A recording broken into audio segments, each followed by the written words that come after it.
And she stars in it. And thank you, Ellie. I always forget that part. Plus, I star in it as well. I wrote the play 13 years ago because I was in the Canadian entertainment industry, and I was mostly known for doing comedic roles and also doing stand-up. And so I wrote the play because I was really tired of the stereotypical roles that were being offered to me as a black woman.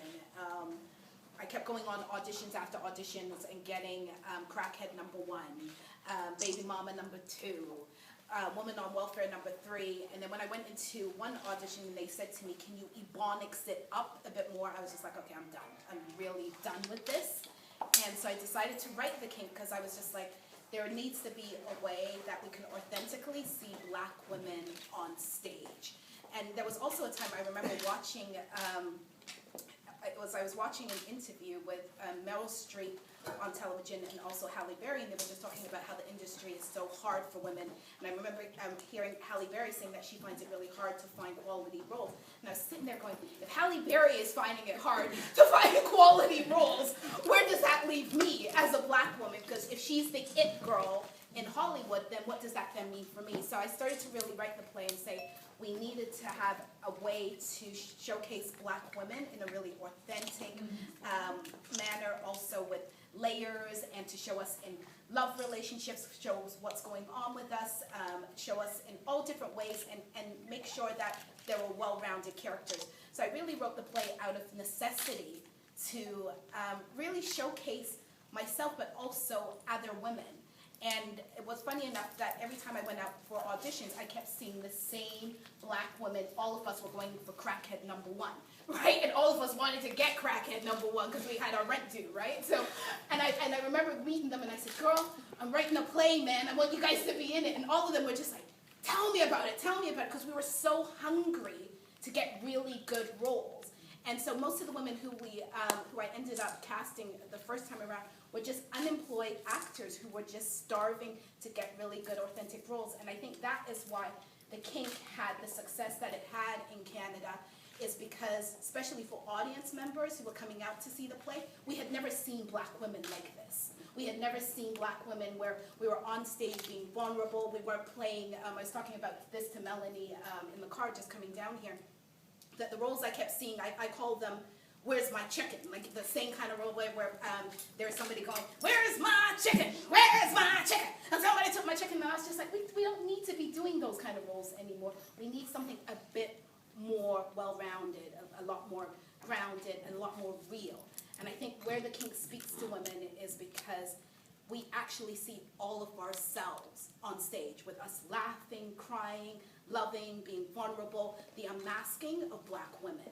And we need that because too many times we're either portrayed as the Jezebel or the strong black woman or the funny black woman, and that's it. And there's no other layers to us. And it was also important for me to portray women of all sizes and shapes and complexions and everything else. And so that's really where the Kink came from, that place of saying, I'm hungry to see me, really hungry to see all of me on stage. And that's really where it came about.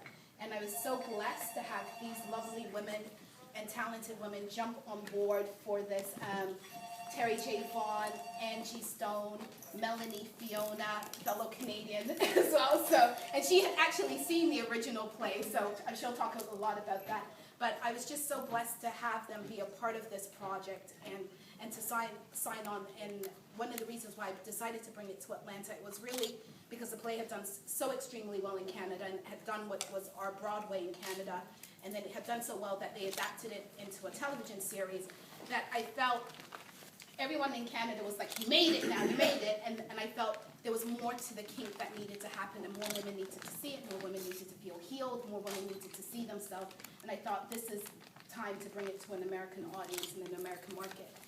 And it was really a calling. It really was one of those things like I got up one morning, and it was just bring it to Atlanta. Atlanta's the place that you need to bring it, and it was just perfect timing, being in the right place at the right time, and here we are. So I let these guys talk because they got a lot to say. I know, I can feel it. I can feel it. But I think that's it in a nutshell, yes? Okay, well, we can start with Ms. Terry J. Vaughn. And what am I saying? Yeah. Right. I'm sorry. You want me to tell you about my kids? Introduce your role. I play Sherelle. And Sherelle is the businesswoman she's the do everything woman. She's the one that can never do enough. And one thing on top of another thing, on top of another thing, on top of another thing, on top of another thing, on top of another thing. I'm just gonna do it. I'm gonna do it all. Yes, I'm gonna do that. Yes, I'm gonna do that. Yes, I can do that. Okay, here you go. Here you go. And you get to see her breaking point. And I think that this really speaks to a lot of us. I see the heads nodding already. I know that it spoke to me.